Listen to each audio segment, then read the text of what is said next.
speaker for the day, the Honorable Chief Election Commissioner of India, Shri Navin B.Chawla.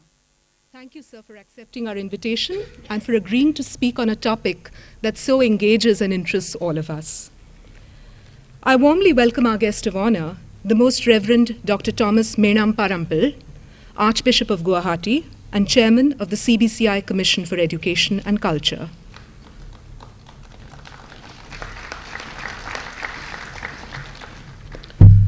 We also have with us Dr. Thomas dAquino Seqeira, Deputy Secretary General of the CBCI. Our Vice Chancellor, Professor N Rajasekharan Pillai, is expected to join us during the course of the evening. I welcome our Pro-Vice Chancellor, Professor Parveen Sinclair, Professor Gracious Thomas, Coordinator of the CBCI Chair and Director, School of Social Work, IGNOU, and all of you, dear colleagues and friends, both at the headquarters and in our network of regional centers across the country. Welcome to this evening's program. After that extremely moving film on the life and work of Mother Teresa, I think it is in the fitness of things that I request the dignitaries present on the stage to light the ceremonial lamp and garland the portrait of Mother Teresa as a mark of respect.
May I request the members of the audience to please switch off their mobile phones as this telecast is live and sounds can be picked up very easily.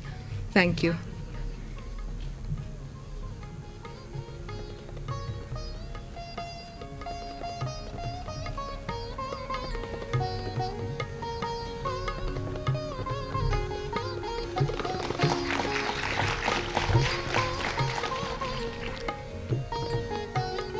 The frail figure in that familiar blue-rimmed white sari housed a dauntless spirit whose compassion, simplicity, and beauty touched and transformed the lives of all those who came in contact with her. We join the dignitaries on stage in paying tribute to the memory of Mother Teresa. I now invite our Pro-Vice Chancellor, Professor Parveen Sinclair, to deliver the welcome address. Ma'am.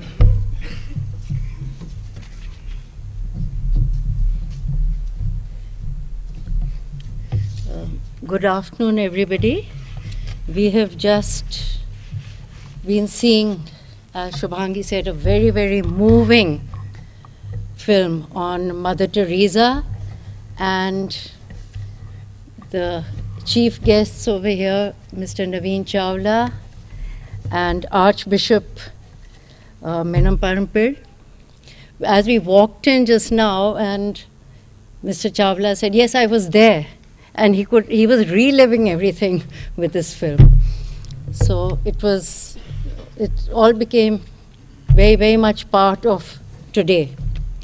I formally welcome Mr. Navin B.Chawla, the Chief Election Commissioner and biographer of Mother Teresa, for Most Reverend Dr. Thomas Menamparampil, Archbishop of Guwahati and Chairman of the CBCI Commission for Education and Culture, Dr. Thomas dAquino Seqeira, the Deputy Secretary General of CBCI, Professor Thomas, who is coordinating the chair, the Pro-Vice Chancellor, Lata Pillai, my colleagues, representatives of CBCI over here, the members of the media, and my students over here.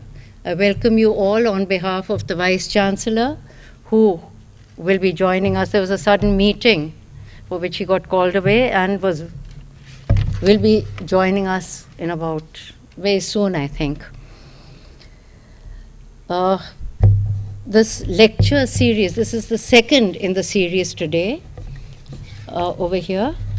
The first one, as many of us may remember, was in March 2008 by Dr. Abdul Kalam, and which was really very motivating, giving dignity to human life. I think many of us would remember that.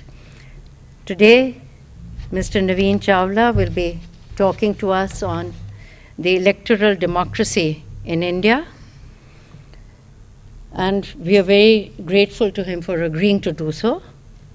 With us is also Father Menamparampil, who has, as he was telling us, more than 50 years in the Northeast, trying to spread peace among the various ethnic groups whenever called to do so, guiding them on the front of ethics, morality, philosophy. He is with us today also and would be sharing his thoughts with us a little later. Dr. Seqeira would be telling us, of course we've seen the film, but would be giving a tribute to Mother Teresa, Bharat Ratna, Nobel Peace Prize winner, and much more to many of us individually. So I welcome you all to this, and the Vice Chancellor, when he joins us, would be sharing his views with us on what IGNOU has been doing in the last over 24 years for also spreading peace, spreading Mother Teresa's message in different ways to get to the last person, the unreached. So thank you for being here, and let's carry on further with the program.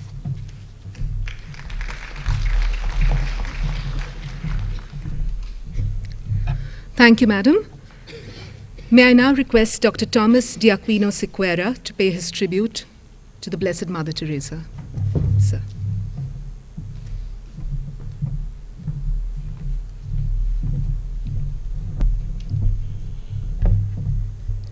Shri Navin B.Chawla, Honorable Chief Election Commissioner of India and Chief Guest of this function, Most Reverend Thomas Menamparampil, Archbishop of Guwahati, Chairman of CBCI Commission for Education and Culture and guest of honor of this function, Professor Perveen Sinclair, Pro Vice Chancellor of IGNOU, Professor Gracious Thomas, Coordinator of CBCI Chair IGNOU, distinguished guests, ladies and gentlemen.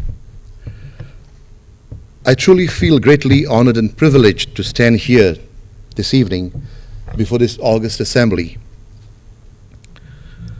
to pay a tribute of love and admiration to Blessed Teresa of Kolkata. Today's beautiful moments are tomorrow's beautiful memories.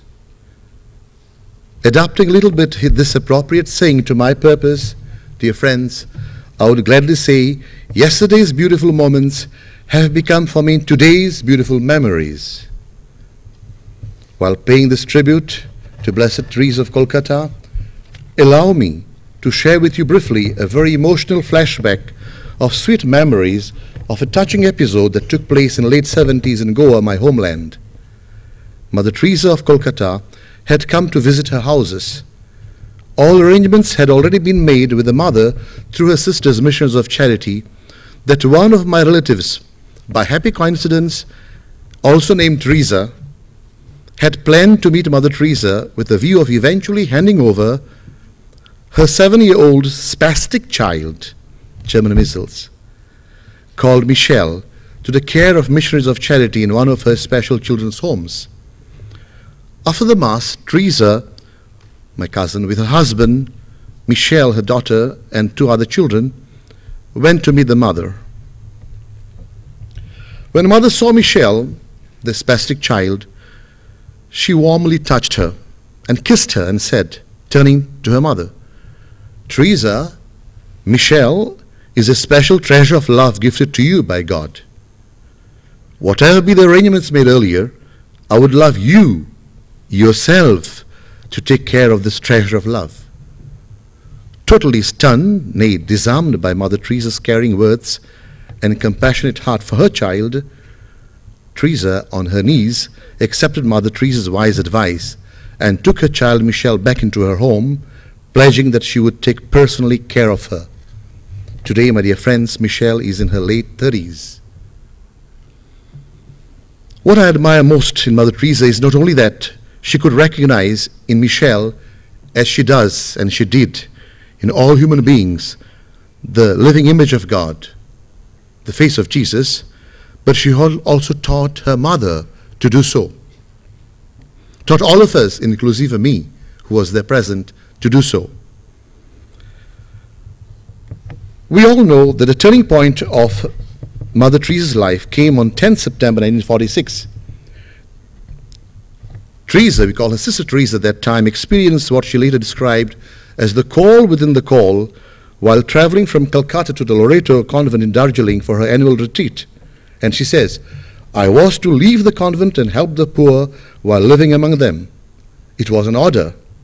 To fail would have been to break the faith." In 1948, Sister Teresa was granted permission to leave her post of a principal at the Loreto Convent School and begin a ministry among the sick. That same year, she became an Indian citizen. Mother Teresa began her missionary work with the poor of the poor in 1948, venturing out into the slums, which apostolate earned her the title of Saint of the Gutters. In her own words, her mission was to care for the hungry, the naked, the homeless, the crippled, the blind, the lepers, all those people who feel unwanted, unloved, uncared for throughout society, people that have become a burden to the society and are shunned by everyone. Her first home for the dying, which she opened in 1952 in Kolkata, she named it Nirmal Hriday, the home of the pure heart.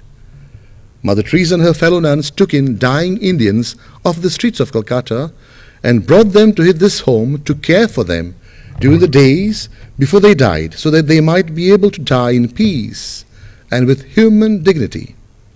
Besides, the hospice Shantinagar, City of Peace, for the victims of leprosy, the Nirmala Shishu Bhavan, the Children's Home of the Immaculate Heart, as a haven for the orphans and homeless youth, and thousands of homes for the poor, sick and destitute, both in India, our country, and the world over, are but living monuments of her compassionate love in action and committed, generous, and selfless, ceaseless service. My dear friends, in 1979, Mother Teresa was awarded the Nobel Peace Prize, as we know, for work undertaken in the struggle to overcome poverty and distress, which also constitutes a threat to peace.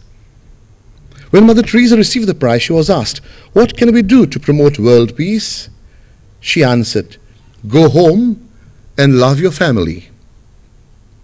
Building on this theme in her Nobel lecture or acceptance speech, she said, "Around the world, not only in the poor countries, but I found the poverty of the West so much more difficult to remove. When I pick up a person from the street, hungry, I give him or her a plate of rice, a piece of bread. I have satisfied. I have removed that hunger. But a person that is shut out, that feels unwanted, unloved, terrified, the person that has been thrown out from society, that poverty is so hurtable and so much, and I find that very difficult." She also singled out abortion as the greatest destroyer of peace in the world.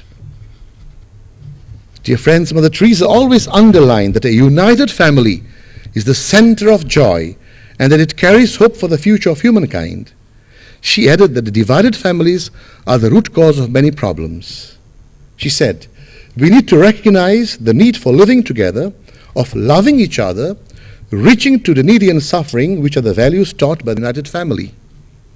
Unity, cooperation, sharing, and trust in God are the pillars of a harmonious society. When the buds of mutual tolerance, universal brotherhood, and the spirit of family prayer are allowed to bloom in our families, most of the problems of our society will disappear. Good families are an effective antidote for selfishness, hatred, and conflicts," she stressed. Mother Teresa shied away from all ostentatiousness worldly recognitions and rewards. If she accepted the awards, it was all on behalf of the poor, God's favorites, whom she described as the embodiment of Christ. Analyzing her deeds and achievements, late Pope John Paul II asked, where did Mother Teresa find the strength and perseverance to place herself completely at the service of others? And he himself answers, she found it in prayer and in the silent contemplation of Jesus Christ, his holy face, his sacred heart. He also said about her, she was a luminous example of the way in which the love of God is transferred into love of our fellow men and women and those abandoned by this world. The present Pontiff, Benedict XVI, in his first encyclical Deus Caritas Est, God is Charity, mentioned Teresa of Calcutta 3 times, and he also used her life to clarify one of his main points of the encyclical. In the example of Blessed Teresa of Calcutta, we have a clear illustration of the fact that time devoted to God in prayer not only does not detract from effective and loving service to our neighbor, but is in fact the inexhaustible source of that service. Yes, my dear friends, Mother Teresa drew all her inner spiritual nourishment and strength from the Word of God and from the daily Eucharist, where she contemplated not only Jesus, but also all the broken bodies of her own suffering brothers and sisters, called by Jesus himself, the least of my brothers and sisters, Matthew 25. Dear friends, it's rightly said, some people come into our lives and quickly go. Some stay a while and leave footprints on our hearts, and we are never, ever the same.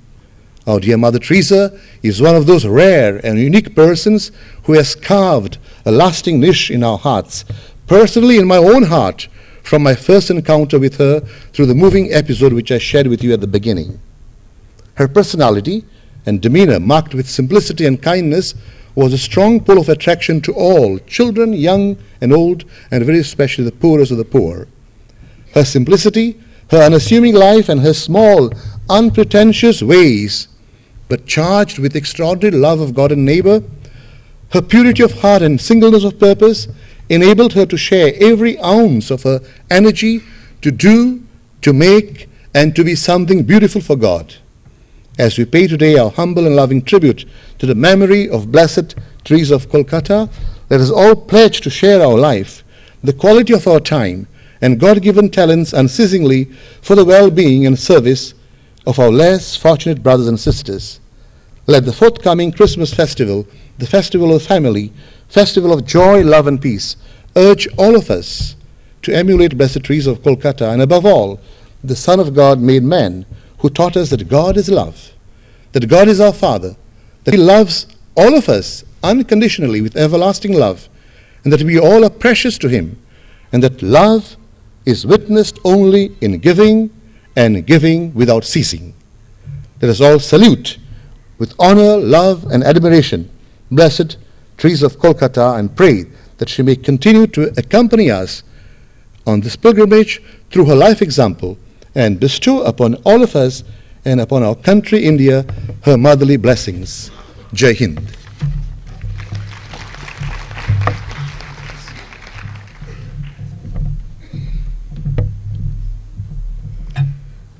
Thank you, sir, for sharing with us your very precious memories of the Mother, as well as reminding us of her simple yet beautiful message of love, compassion, and universal brotherhood. I invite the guest of honor for this evening, the Most Reverend Dr. Thomas Menamparampil, to address the gathering. Your Grace.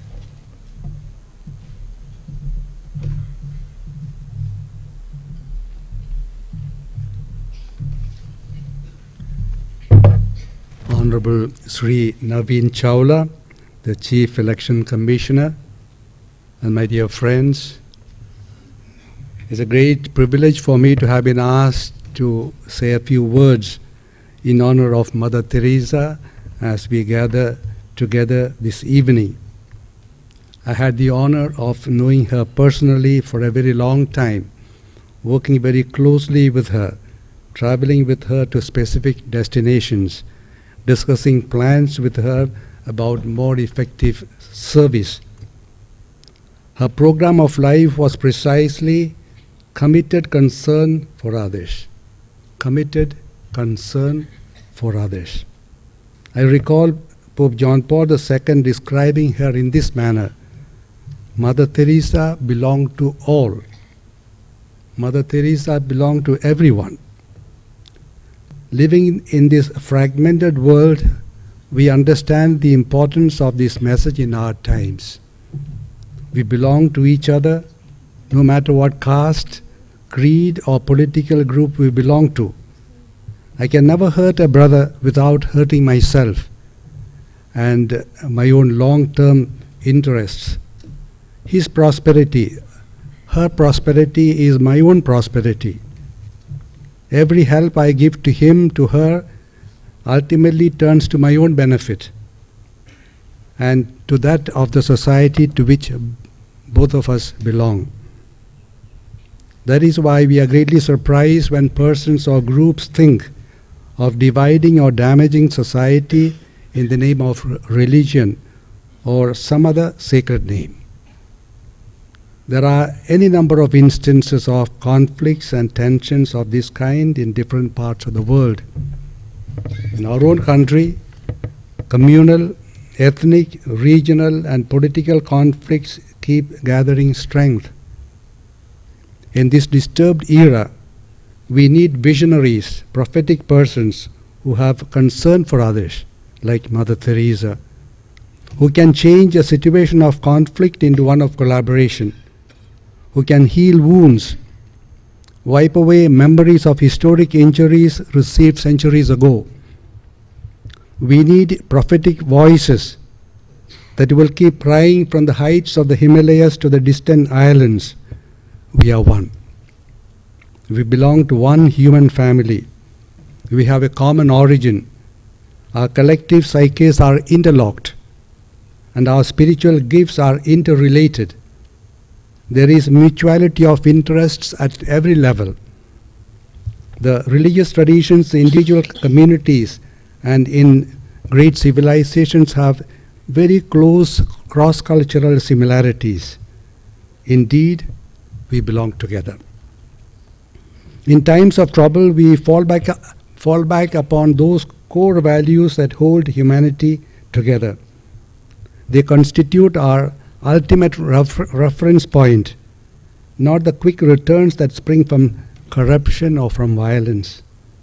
Our uprightness, the path of dharma, is our strength, not the fruits of avarice or power struggles. We need to transcend the petty interests of the small worlds in which we are kings, and need to join hands and hearts together for unity among various ethnic groups, religions, regions, and cultures. It is with united effort that good deeds are done, says Atharva Veda centuries ago. A concern for others is the heart of our religious faith. This is what I like to leave as a message. A concern for others is the heart of our religious faith. And our commitment is to the welfare of the whole of humanity. Asoka's Rock Edict 6 reads in this manner: there is no higher duty than the welfare of the whole world. And our roles are complementary. When there is a crying need in one place, there is an unknown urge to come and help in another place. And people come, and they do help. There was a spontaneous response, for example, as it happened in the time of the tsunami. Mother Teresa arises where she is needed most, as does a Mahatma Gandhi, a Mandela, or a Martin Luther King. Persons of religious faith make the good of humanity as their central concern. A mighty task therefore awaits them where there is any form of violence based on region, language, ethnic loyalty, political affiliation, or other identities. Let us learn to take up this challenge and build on our religious convictions so that they can bear fruit. There is an answer to bomb blasts, to dowry deaths, to communal clashes. But who will give that answer? That answer is given by you, by me, by all persons who teach a lesson of love, forgiveness, united effort, and mutual assistance. Centuries ago, one of our earliest writings, the Rig Veda, said, "Be united, speak in harmony, let your minds apprehend alike. Common be your prayer, common be the end of your assembly, common be your resolutions, common be your deliberations, unified be your hearts, common be your intentions, perfect be your unity." A message so greatly needed in our times. Today we need visionaries who have developed an ability to read the rhythms and patterns and the deeper design and purposes underlying the current historic processes of tension and confrontation, and suggest a helpful direction. We need not prophets of doom, but of hope. Not those of denunciation, but of encouragement. Not promoters of polarization, but creators of harmony. Not those who divide and destroy, but unite and build. Not those who believe in the thesis, antithesis, synthesis formula, but those who work out a strategy for mutual enrichment. Thesis, conthesis, not antithesis. Thesis, conthesis, synthesis, constantly completing and complementing one another. When such visionaries take a fair, objective and balanced and consistent stand for the common good, they will win a hearing. They are the harbingers of a new era. Such visionaries will need to be persons of contemplative depth. A while ago you heard about the need of prayer. Contemplative depth, standing between two worlds, the present one and one that lies ahead. They know that bowing to God is not a diminishment but fulfillment. Like the monks and munis of old, they seemed withdrawn from the scene of action, but were at the heart of an emerging world. Persons will stand, and these persons will stand sturdy and strong at the service of the entire human family. We need Mother Teresas of action. We need Mother Teresas of spiritual depth. We need Mother Teresas who reach out to the impossible. We need inspiring personalities that will bring diverse sections of humanity together. Deep in our hearts, we have a dream for our motherland, one of prosperity and peace for everyone, especially for the least privileged. May that great dream find fulfillment through our concern for others. May that concern which our spiritual convictions inspire in us continue to grow until it bears abundant fruit that will remain. And may it give a new direction to history and a new destiny to our civilizations. Thank you.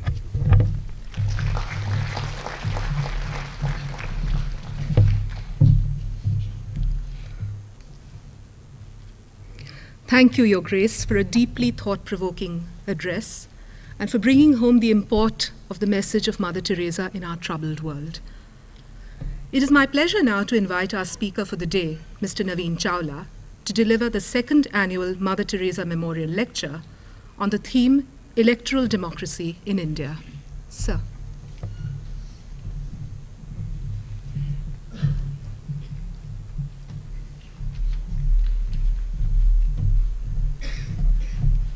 Sit down.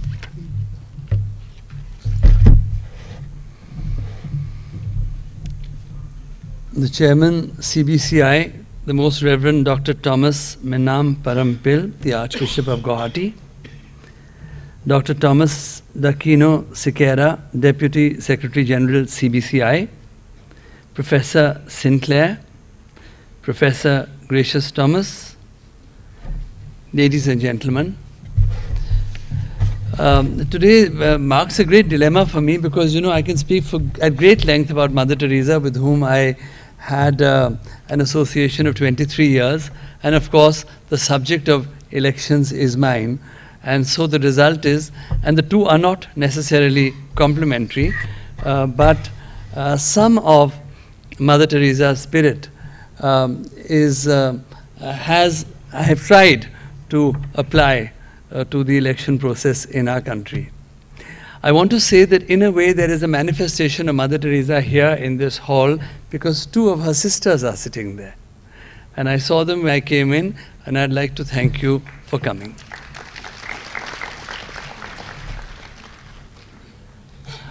I just noticed that there's a quote of mine there on Mother Teresa, which is the most powerful woman in the world. Now I must tell you what its context was. In one of our many conversations over 23 years, we were discussing the conflict in many parts of the world, and also at that time the troubled state in Ethiopia.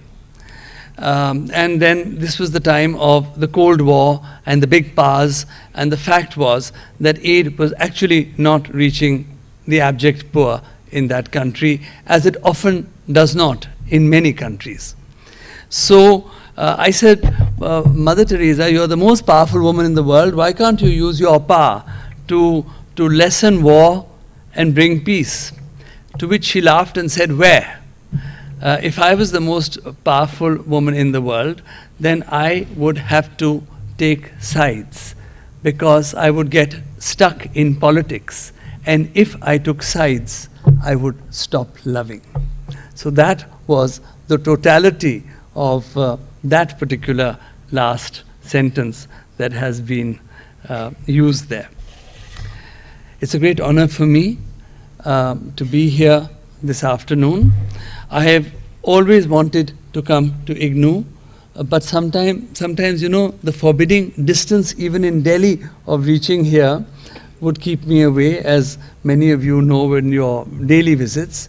But the fact that it was a visit to IGNOU combined with the honor of delivering the second Mother Teresa Memorial Lecture was just absolutely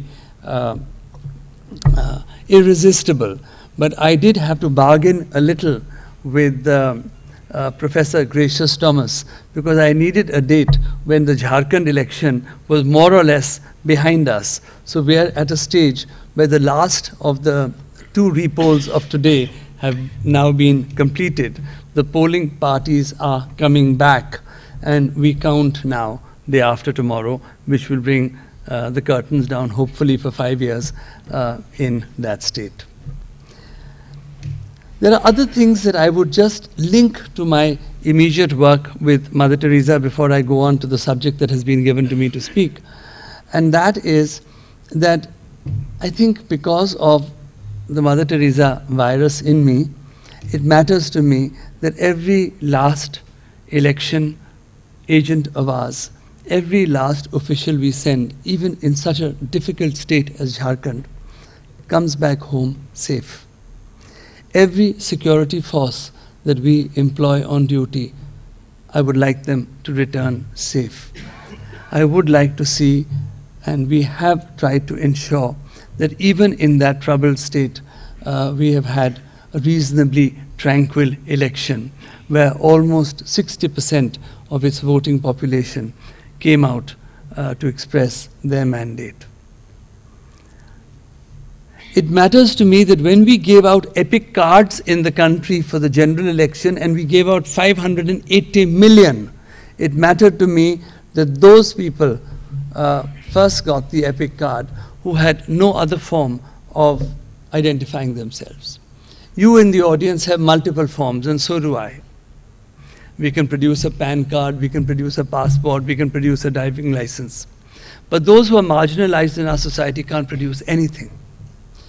And so I would tell our officers all over the country that all things being equal, and if you had to give your ounce of energy, please see to it that everyone who wants to be on the voters list should be on the voters list, but those on the voters list can come with multiple documents, and those who have none, who live in our urban slums and who are rural landless must get a form. I'm not sure that we've completely succeeded. We have given 82% of our countrymen and women cards. We still have some way to go, and our endeavor is that we must, like several states in the country, Kerala, Tamil Nadu, Pondicherry, Rajasthan, Haryana, be able to give almost 100% of our voting population not only that card, but their picture on the electoral roll, so that there is as little mismatch as possible, and which then helps to produce a clean election, because a presiding officer is able to look at a face and a photograph on the form and see an identity document, and that is one way that we can eliminate and have to a very large extent managed to eliminate some of the less than happy electoral practices that had been manifesting themselves over the years. I don't have very long to speak. In any case, my assigned time is 20 minutes, and there is time for questions later. But I will quickly go through some of the highlights, as it were, of the general election to give you an idea of how and why it becomes the largest management exercise in the world. It is a chain with thousands and thousands of links, and we try and factor them in when we go about our business. It has helped to be a three-man commission. The reason is that when one of us retires, the continuity of good practices remain with the other two, and the third person who joins is also able to imbibe that. So there have been great advantages to being three, because the good practices that we have seen as demonstrated to the country and internationally in 2009 haven't just come about in 2009. They are a continuum really from Mr. Sessions' time and through every commission thereafter. Let me give you some of our hugely bewildering statistics. You know them, but I'll just rattle them quickly, because the diplomats in our country can't ever seem to figure out that we have something like 714 million voters, 82% of whom we have equipped with our voting card. We had for the general election 8.35 lakh polling stations in the country. We had 1.18 million electronic voting machines. We used altogether about 11 million personnel. We ourselves in Delhi are a very small secretariat. We have no branches. We are only 300 people here. We are 3 commissioners. What we do, which is a unique way of running elections, which is we have just one chief electoral officer, but very, very carefully chosen for independence and integrity from the Indian Administrative Service in that state. That person has a small staff of 3 or 4 people helping him or her. But from the time that we announce elections, every single person in the country who is administratively concerned with delivery systems reports to us. And that has evolved over a period of time when the initiative was taken by Mr. Session. Through the year when we revise our electoral rolls, we do not allow a state government to change any key official who is involved with the electoral roll without our permission. Gradually, over a period of time, in the healthiest possible way, where institutions have come to respect each other, just as we respect Parliament and the courts, Parliament, and indeed the elected representatives and chief ministers of states also respect the Commission. And this has evolved over a period of time, and that is also one reason why our elections have begun to manifest themselves in a way that has caused admiration from many parts of the world. We are completely independent of the executive.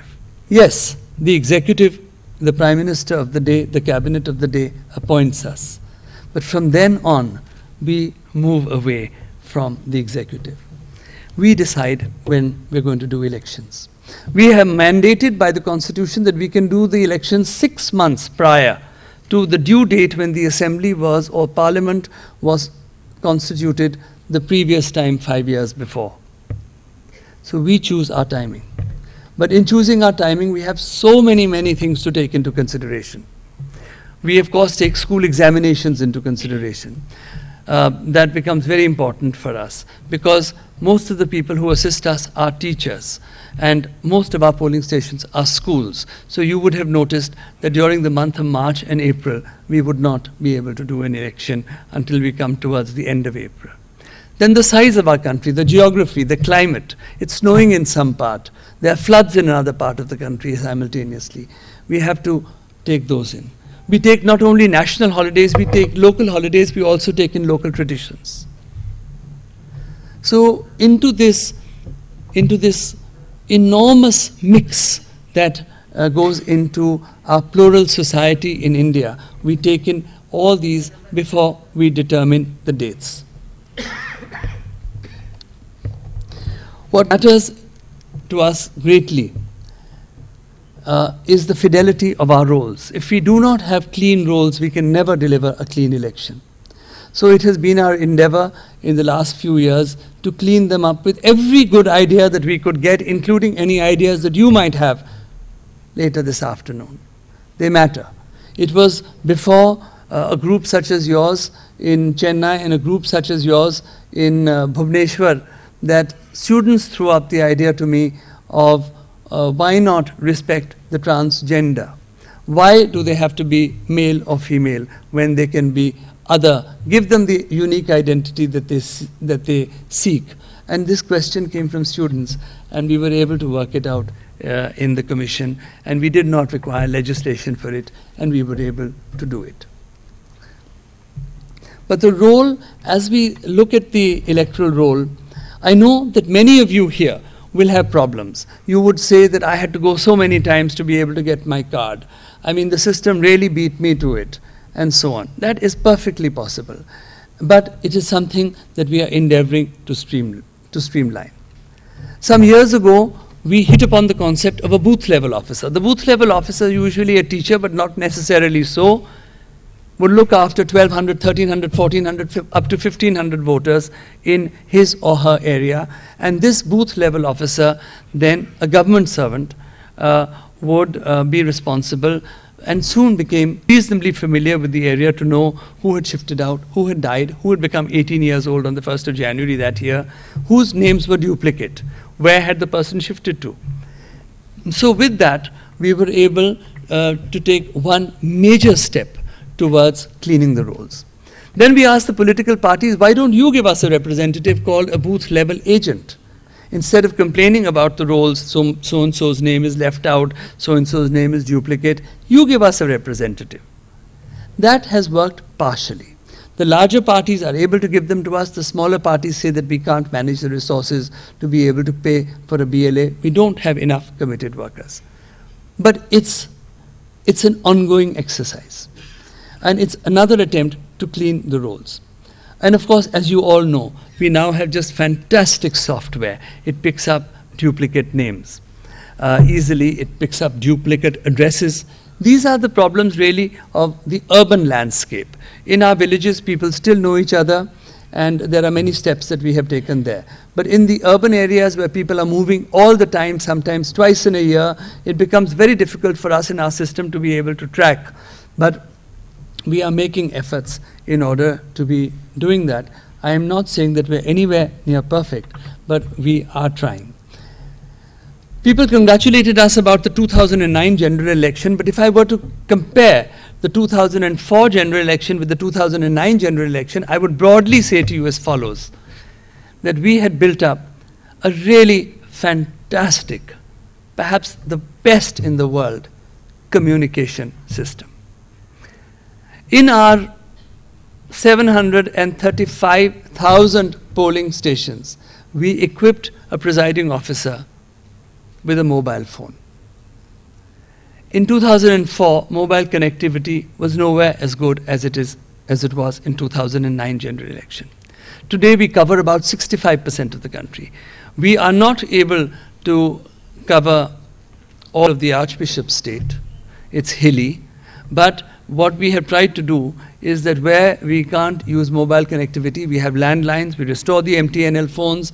In the recent election in Jharkhand, we mopped up all the satellite phones that there were available in India and put them there.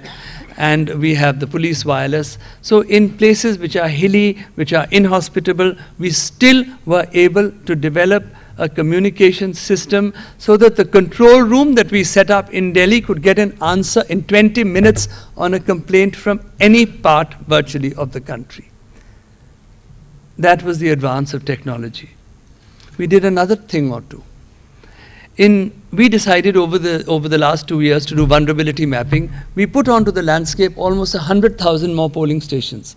We found from our records that some communities had not voted since independence, their families. And we wanted to know why. And sometimes we would find that a polling station was located in an area of a community that could dominate another. So we shifted it. Or we created another. And in that way we tried our best to be able to level the playing field. Still not perfect, but many steps in the right direction. So families have told me that they have voted, their families have voted for the first time since independence. We also created an atmosphere of greater security. It mattered to me that people in Jharkhand voted if they wished to vote. We don't have a compulsory vote in our country.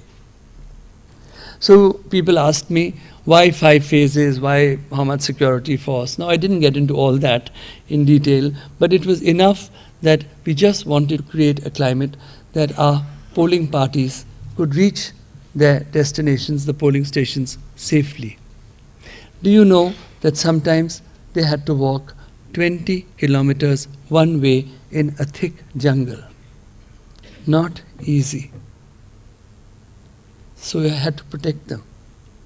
I needed the force. I did need the helicopters. I wanted aerial surveillance. And with this, we were able to get them to go to the polling stations safely, because if anything were to happen to them, it would be very heavy on my conscience, as some deaths in the general election, however far removed they may be from the chair I occupy, are heavy on mine. So these were some of the, just giving you a sketch of how difficult our elections can also be. We see so much urban apathy. We make such efforts. We saw a 41% poll in Mumbai. We've seen close to 60% in Jharkhand, where people have often faced a bullet in order to be able to cast their franchise. And as I speak to you today, I hope that what I'm saying will be meaningful to you, because you too are, from now on, our brand ambassadors. It matters to vote. And for those who really care to vote, they go to great lengths of personal danger in order to be able to do it. Why the card is also important, Archbishop, is the tsunami that you mentioned. I was government's representative for tsunami, and when I went to visit those people in the islands, they had lost everything. They had lost their homes, they had lost loved ones, but they had also lost every form of identity. There was not one person whom I met there who could prove to me who that person was. They were now nameless and faceless. It was important to give them a card.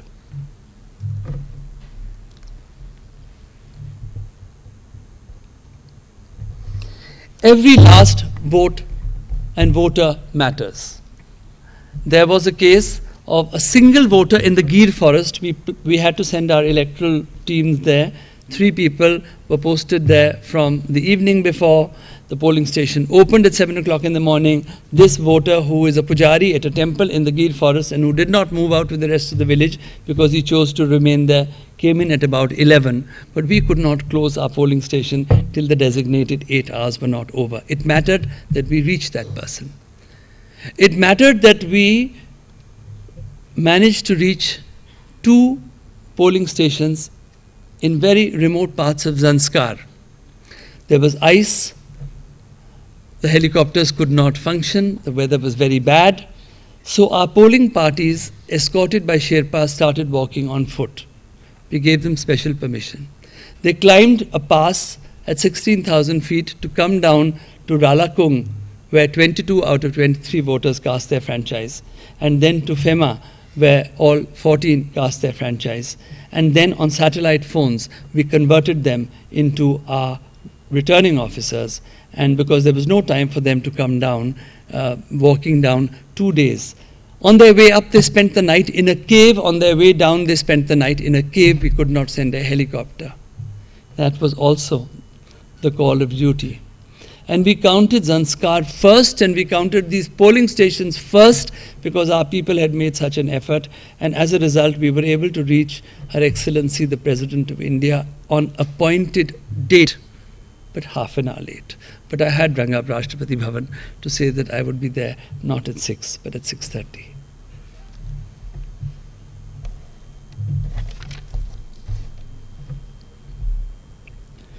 Two last things. We sometimes denigrate our politicians, but that's not entirely fair. The model code of conduct is absolutely unique to India, and it's come out because politicians sat themselves in some of the states and they designed it. These have then been upheld by several court judgments, but the model code came from the political establishment itself. And as I've seen over the last 5 years, its violations have been few and far between, and they have lessened. There were not many violations in the general elections. There were fewer in the elections to Maharashtra, Arunachal, and Haryana.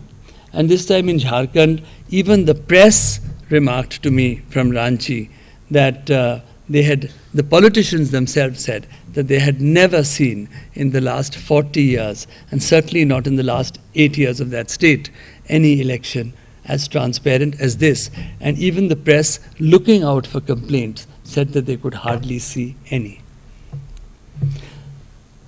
That is a step also, that is not all credit to the Election Commission.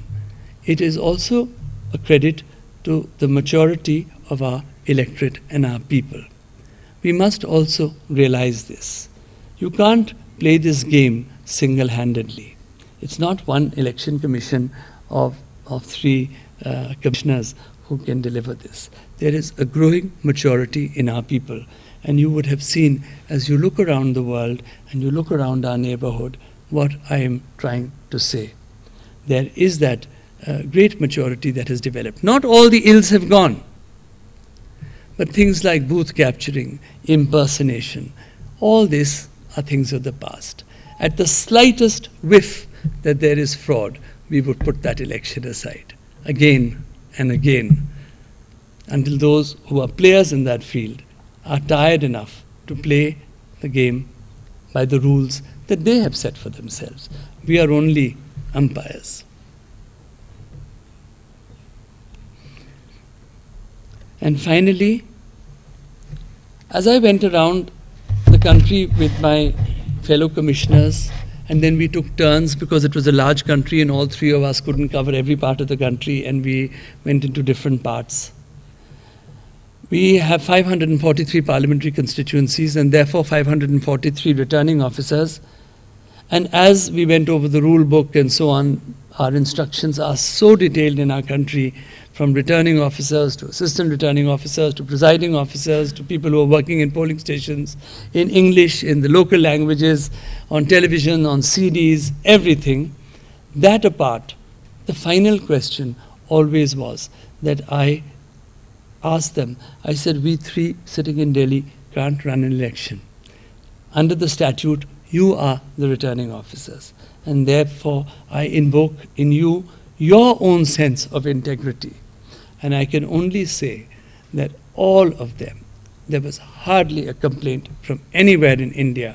And this request from me to the bureaucracy, our returning officers, our police, I think they upheld that. And I think that also requires a tremendous salute, that in spite of difficult working conditions, they were still able to deliver such a transparent election. Now I've more than exceeded my time, so I am going to thank you for listening to me so patiently. To the poor Vice Chancellor who's got stuck in a meeting in the Ministry of HRD, if I'd known, I would have tried to rescue him. But I would like to thank him and to thank you all for having me here today. Thank you.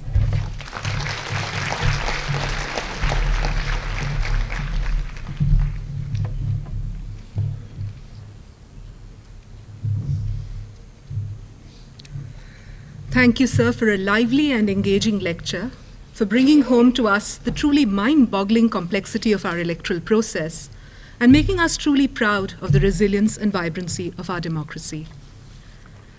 I'm sure members of the audience, our students and our faculty, are very, very eager to interact with you. But before we open up this discussion, I have the pleasant duty of requesting you, sir, to formally release the print material for the first-year students of IGNOU's Bachelor's Program in Philosophy. The material has been prepared by the IGNOU CBCI Chair.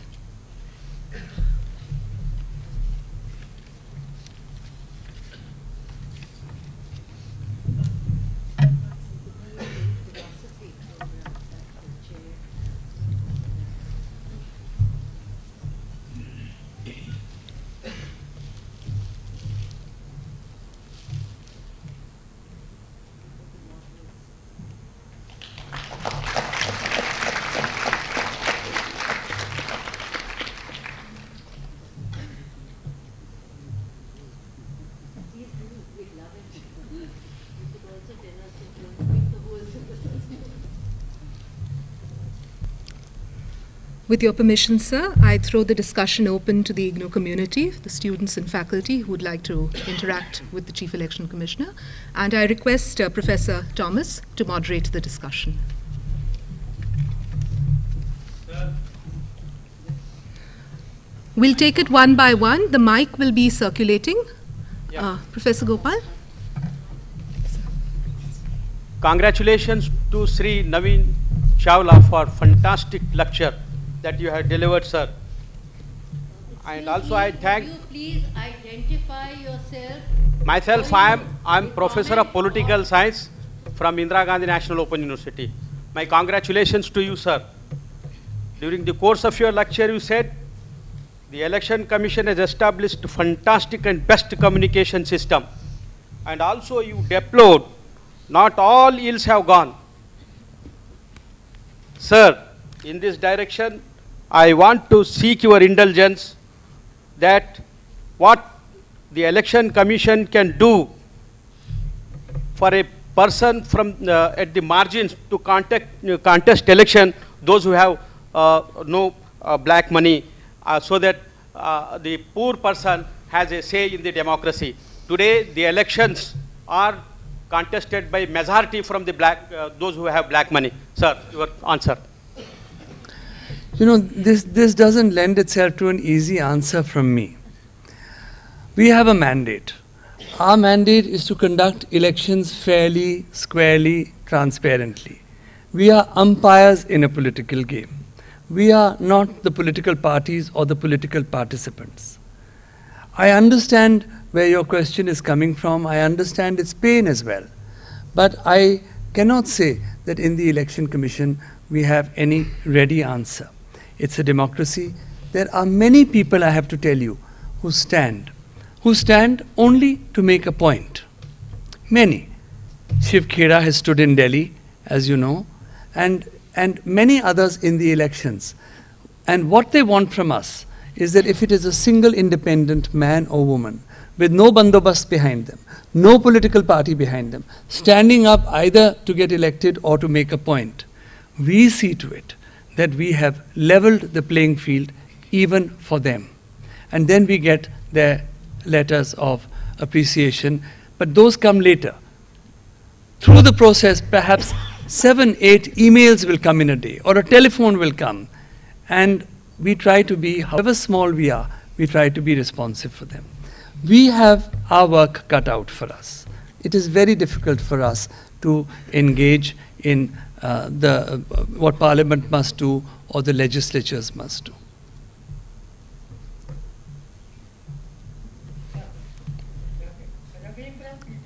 Assistant Registrar IGNOU.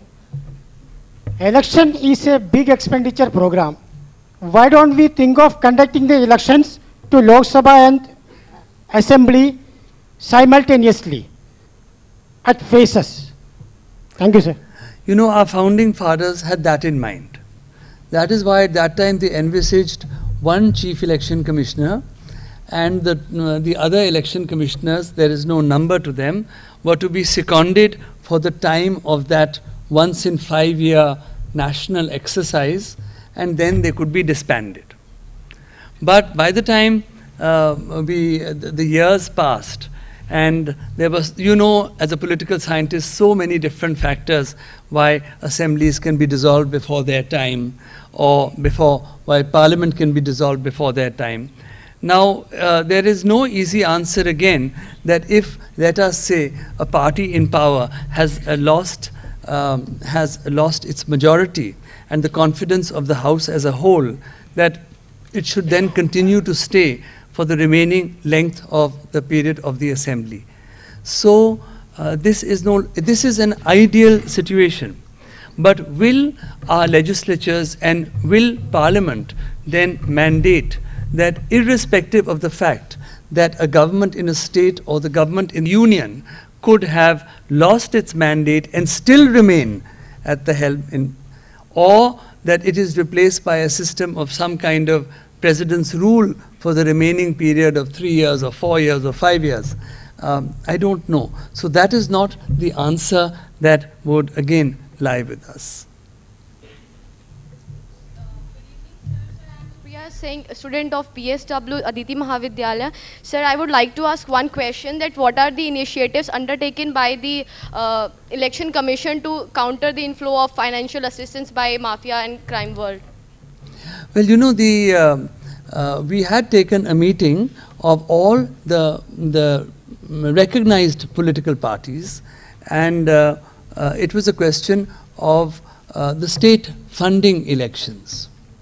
Now, there was certainly concern by the smaller parties that we were dealing with large sums of money. But for various reasons, the majority of the representatives in the room could not agree to state funding as we have in some other countries.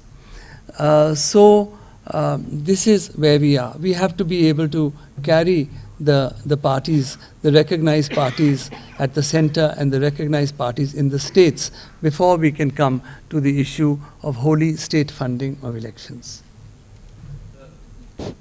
Myself, Professor Yasinam Shastri from Social Work Department of Kashi Vidyapeeth, Varanasi.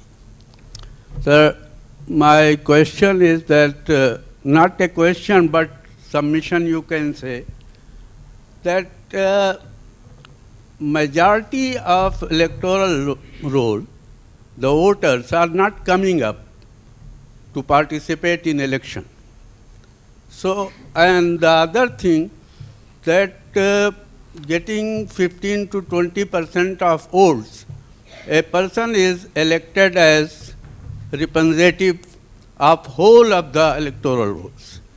Sometimes on 50% or 20% vote, and 80% are not means choosing him. So any solution for that purpose? No, no solution. We have a system at the moment of first past the post. But let me sketch out the alternative scenario to you. And that is that, let us say that we go into a situation where the winner and the first runner-up then have a runoff by themselves. Well, then 2 or 3 things happen. And these are conscious decisions that people must eventually take. One is that, that the election period gets prolonged. As it is, we are constantly criticized that the period is too long, too many faces. As a result, no development activity can take place. Not true, but that is what is said. We only say no new schemes can be initiated, but there is that. The other, so that the model code restrictions that we place, that gets doubled, as it were, in terms of time. Then what happens is that in some part of the country, some election is taking place. Now, even if it is a by-election, for which we will count in Tamil Nadu tomorrow, and we will count in Manipur, for almost a month, the model code has been in operation. The chief ministers and the state governments feel very restrictive about this. So that is the second thing that will happen. And then, of course, the expense that will also be involved in going through a runoff, not just for a presidential election, which may be once in 5 years, but that would be a runoff in every single election to Parliament, to the assemblies, and even to a by-election. So the time and almost the doubling of expense. These are factors that then have to be taken into consideration, but it should be debated and discussed.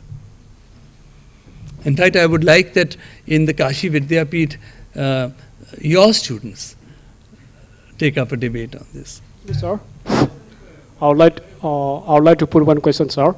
We are known as a very big island of democracy in the surrounding very violent ocean of different types of governmental formats. In your opinion, as Chief Election Commissioner of India, what may be the causes of our strength, democratic strength? Strength and? As a democracy. One is that we are a very big island. You said that we are an island in a sort of turbulent sea, but we are a big island. I think there's a great deal of stability in our being big. But there are many other issues that if we had more time, we could dwell on. Maybe in a smaller group, I would be happy to discuss this with you at length. Excuse me, sir.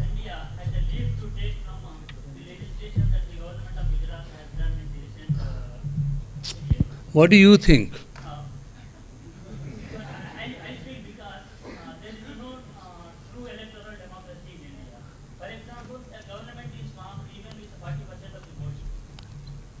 It means it is less than half of the voters. So do you think that is the true democracy? So in that sense, I think that it is a sensible legislation that the government of Gujarat has done.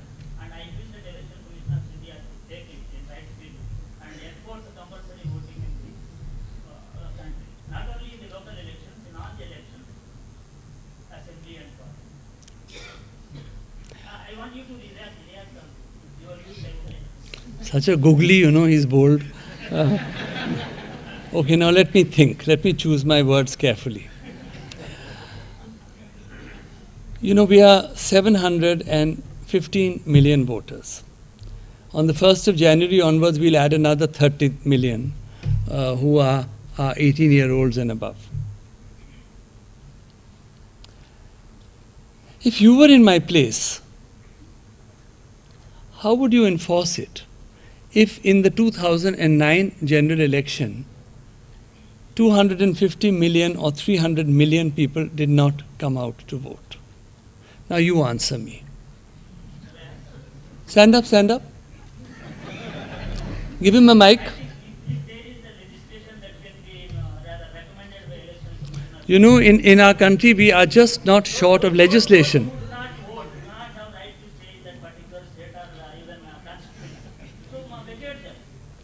Anyway, I'll take your views before the full commission tomorrow. As far as remaining things are concerned, they are highly democratic, let them be responsible citizens.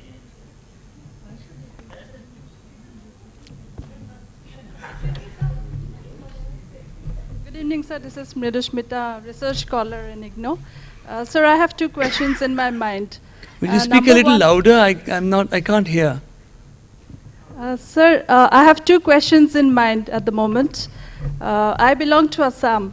So there are several illegal immigrants who cast their vote in Assam. And that is because of the politicians who buy the votes. So how to curb that? And number two, since independence, we have had several reforms in India. So why not some electoral reforms in India? Thank you very much, sir. Regarding, the problem of Assam is an important one. And we have put all the people whose status we are uncertain about as disputed voters. We don't give them the right to vote until the different tribunals don't finally adjudicate in that matter. And on the important matter of reforms, we have written to government. We have been writing to government over the years. Some recently, some reforms have passed Parliament, but they are the rest of them, the rest of our proposals, are still before the Parliamentary Committee. Now, just as Parliament respects our space in the Election Commission, we too, as a mature democracy, must respect theirs. We mustn't, I think, in my view, we must look at India as our Election Commission as being 60 years old. Maybe it sounds like a large period of time, but in the history of nations, we're still young, and we are a young people. I think these issues should come up in society. They need to come up in universities. I travel all over the country accepting whatever invitation I get from a university, because it matters to me to be able to engage with you.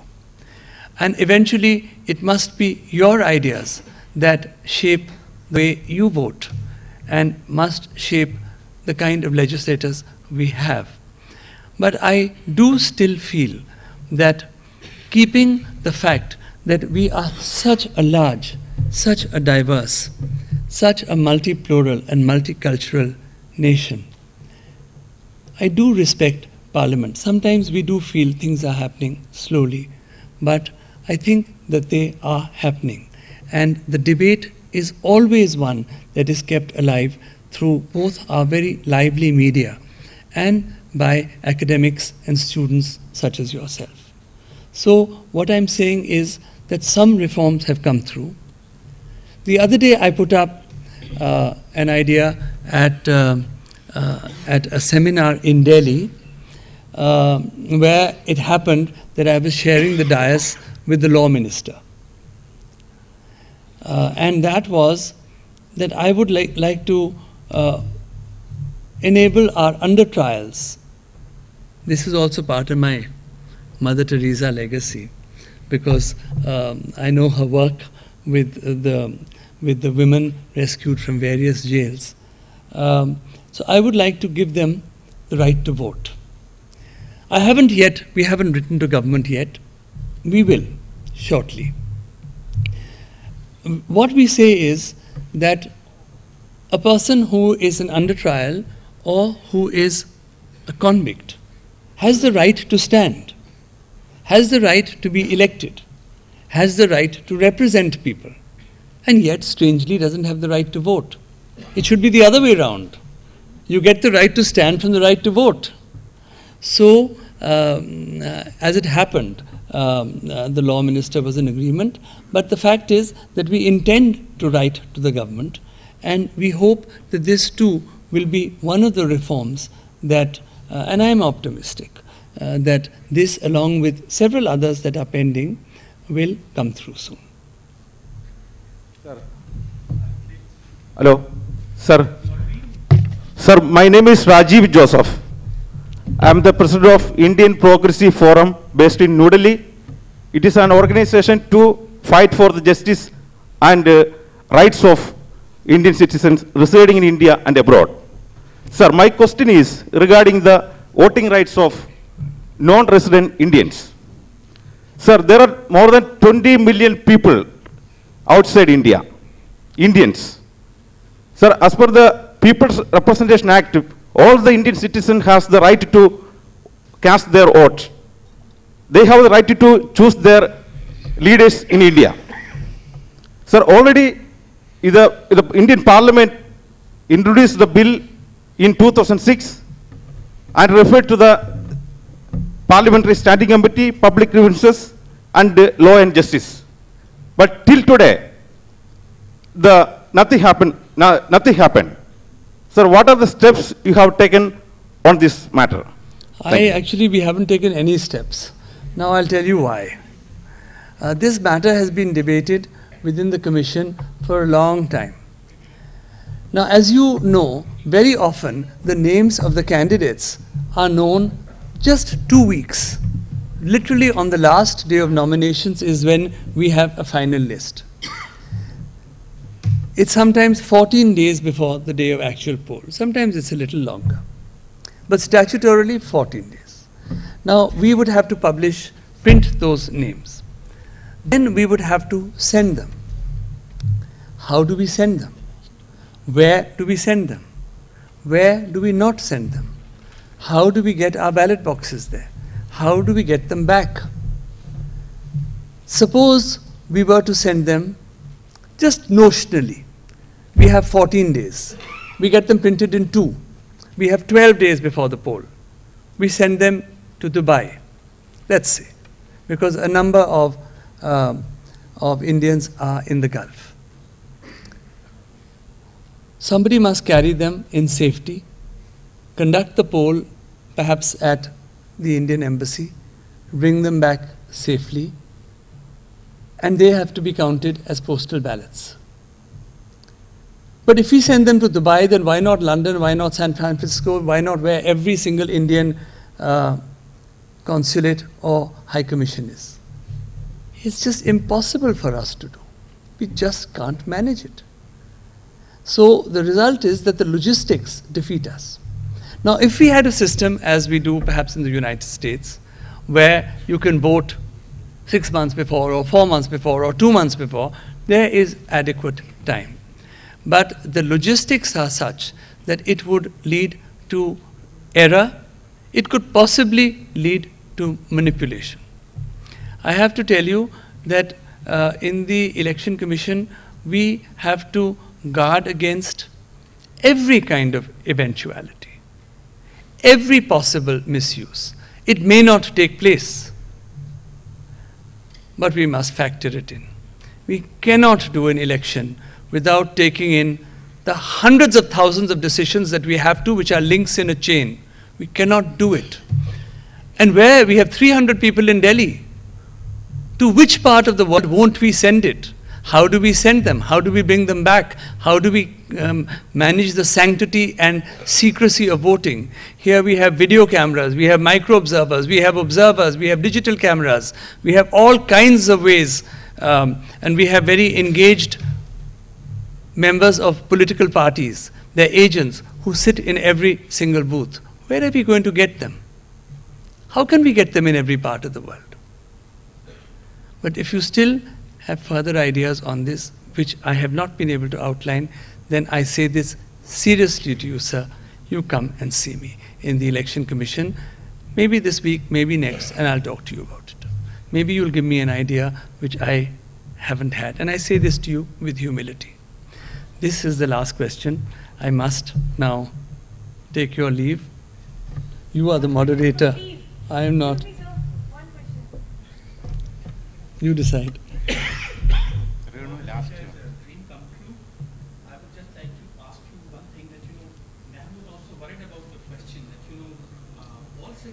Society were not being represented in the parliament and in our electoral process.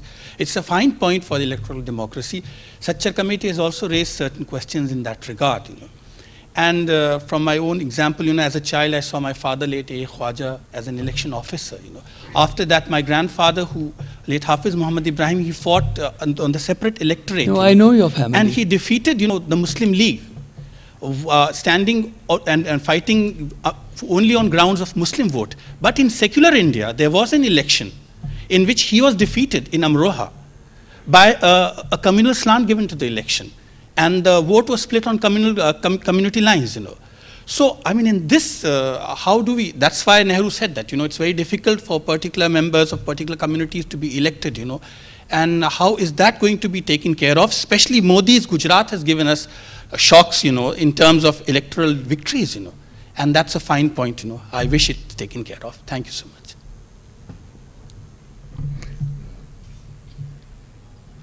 Thank you. You'll have to invite me again.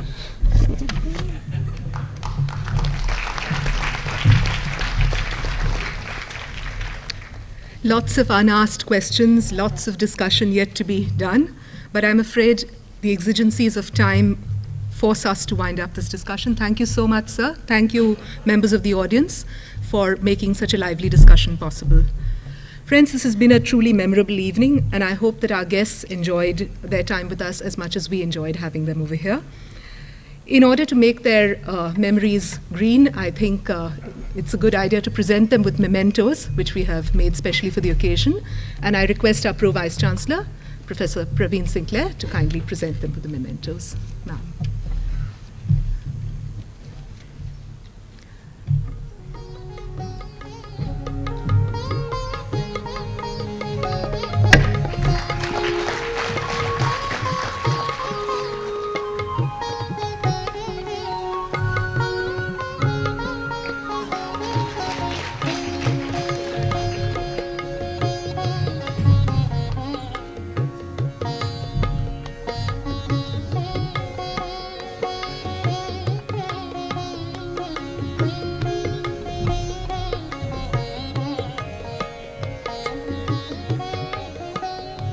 I may add that the mementos have been specially made keeping in mind that it is our Silver Jubilee year.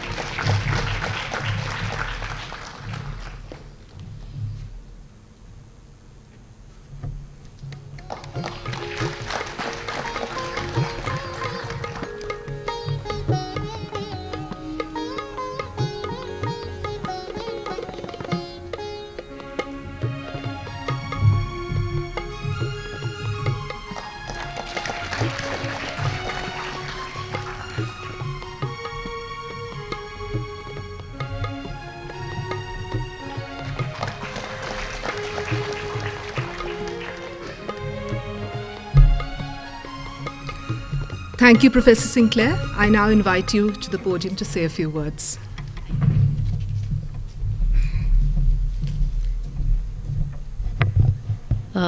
I now stand here to say something about IGNOU in response to what Mr. Chawla and Father Menamparampil have been saying. I was hoping the Vice Chancellor would get here by now, but I would like to say this. IGNOU, as I've said, it's entered its 25th year. In these years, we have ceaselessly worked towards meeting the objective of reaching the last person. We have not attained it, but we're working towards that in different ways, be it through print, be it through using other technologies, and now, sirs, you'd be happy to know we have about 2.6 million students on our rolls. Annually, we're taking over 1 lakh in a variety of programs, right from the vocational education kind of programs, basics, to the doctoral programs. 338 programs is at present through 21 schools of study. We added these in the last 2 years. Professor Pillai was proposed them, and they have now been added 10 more schools. And centers of studies, the regional centers also. Now, why I have said this is, when you were talking about your elections and helping the marginalized, IGNOU, through its programs on education and other general awareness modules, have been trying to do its bit. Also, when the Election Commission asked universities to come into the picture and help out, IGNOU was the first to come in. And We asked Professor Raju to do the needful, and he did it willingly, responsibly, and we were there. We also offered our over 60 regional centers to the Election Commission to use as points for spreading the word, for the forms, getting them filled and returning them to you. We have over 2,300 learning support centers. We have about 100 community colleges, I think 100 at the last count, in action who we could also use as nodes to help in spreading education generally and for the Election Commission, and spreading Mother Teresa's word through positive feelings generated through awareness and attitudinal modules, which we can develop. The BA in philosophy, of course, which we inaugurated today, is only part of it, but basic modules that you want developed for election purposes, for humanity purposes, all this is available. That's all I wanted to say.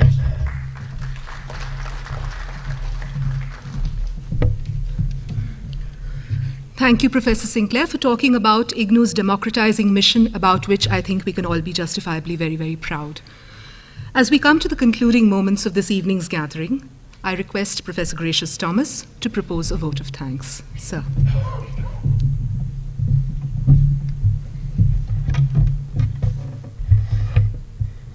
Chief guest of today's function, Honorable Chief Election Commissioner of India, Shri Navin B.Chawla. Guest of honor, Most Reverend Dr. Thomas Menamparampil, Archbishop of Guwahati and Chairman of CBCI Commission for Education and Culture. Professor Parveen Sinclair, Pro Vice Chancellor IGNOU. Deputy Secretary General of CBCI, Dr. Thomas dAquino, Pro Vice Chancellors, Registrars, Directors of Schools and Heads of Divisions, my colleagues from IGNOU, all the university officials, distinguished guests, representatives from CBCI from all over the country, my dear students, representatives from electronic and print media, ladies and gentlemen. On behalf of the Indira Gandhi National Open University and the Catholic Bishops' Conference of India, I deem it my privilege to propose vote of thanks to the many distinguished guests and delegates who have come to participate in this second Mother Teresa Memorial Lecture and the interactions we had. This program has brought together many eminent citizens of this country, including academics, bureaucrats, social workers, clergy, religious, NGO functionaries, and students, to remember and honor the memory of a great human being of our time. Mother Teresa brought difference to the lives of thousands of less privileged people across the globe through her magnetic personality and dedicated service. There can be no better person apt for delivering a memorial lecture on Mother Teresa than the biographer of Mother Teresa herself, namely Shri Navin B.Chawla. This evening we have been honored by the presence of Shri Chawla, the Chief Election Commissioner of India, who delivered the second memorial lecture to honor Mother Teresa on the topic Electoral Democracy in India. On behalf of IGNOU, the Catholic Bishop Conference of India, the CBCI Chair, the delegates and guests and the students, I wish to express our sincere appreciation to you, sir, for accepting our invitation and for sharing your valuable thoughts with us, as well as for interacting with our students and delegates. We have greatly benefited from your lecture and the interactions that followed. Thank you very much, sir. Professor Rajasekharan Pillai, the Vice Chancellor of IGNOU, has been exceedingly helpful to the CBCI Chair and its various activities. Professor Pillai took keen interest in ensuring that we have a wonderful program this evening. He left no stone unturned to monitor every aspect pertaining to the organization of this event to make it a grand success. I had several meetings with him during the last 2 months to plan and organize this meeting. He was very particular about the letters that were being sent, the designing of the invitation card, the list of invitees, and various aspects pertaining to the arrangements for this program. Certainly, he was a strength at all times. On behalf of the organizing committee, the CBCI chair, and the delegates, I wish to express our deep gratitude to our Vice Chancellor.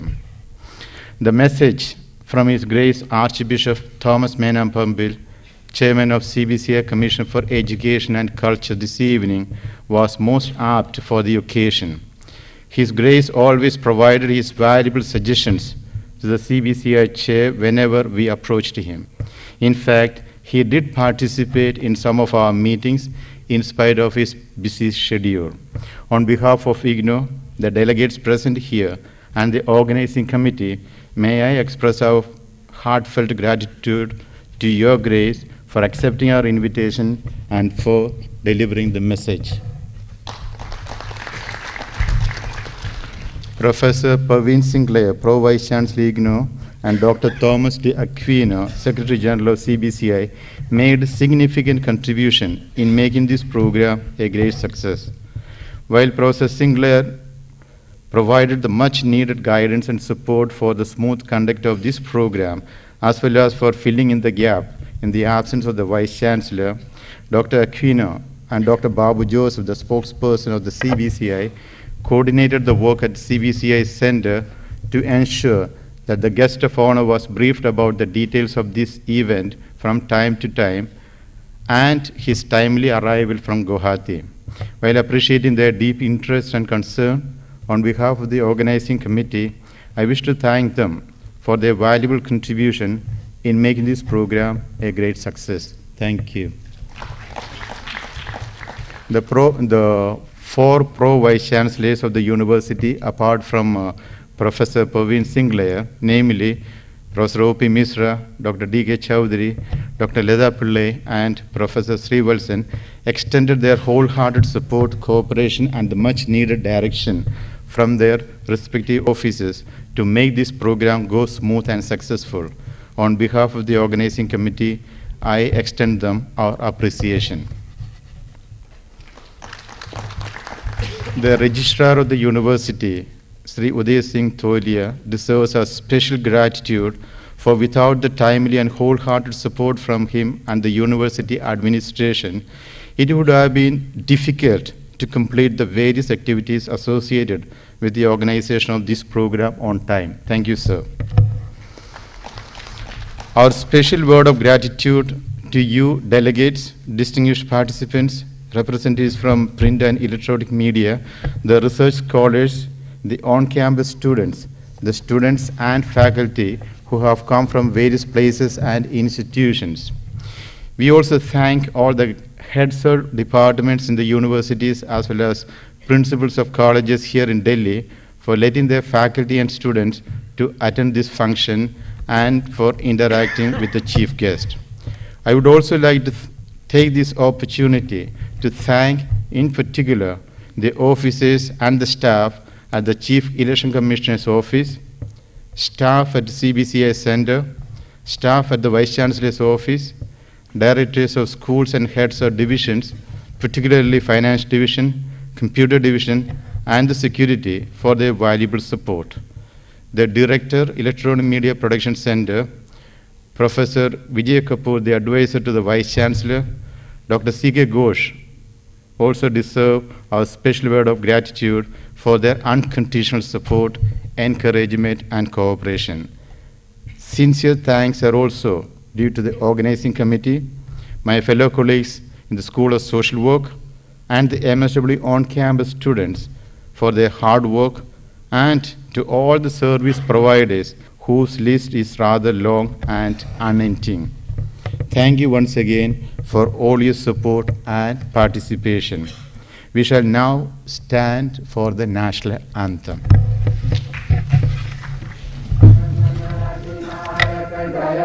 Bharat भाग्य विधाता पंजाब सिंधु गुजरात मराठा द्राविड़ उत्कल गंगा विंध्य हिमाचल यमुना गंगा उच्छल जलधि तरंगा तब शुभ नामे जागे तब शुभ आशीष मांगे गाहे तब जय गाथा जन गण मंगलदायक जय हे भारत भाग्य विधाता जय हे जय हे जय हे जय जय जय जय हे।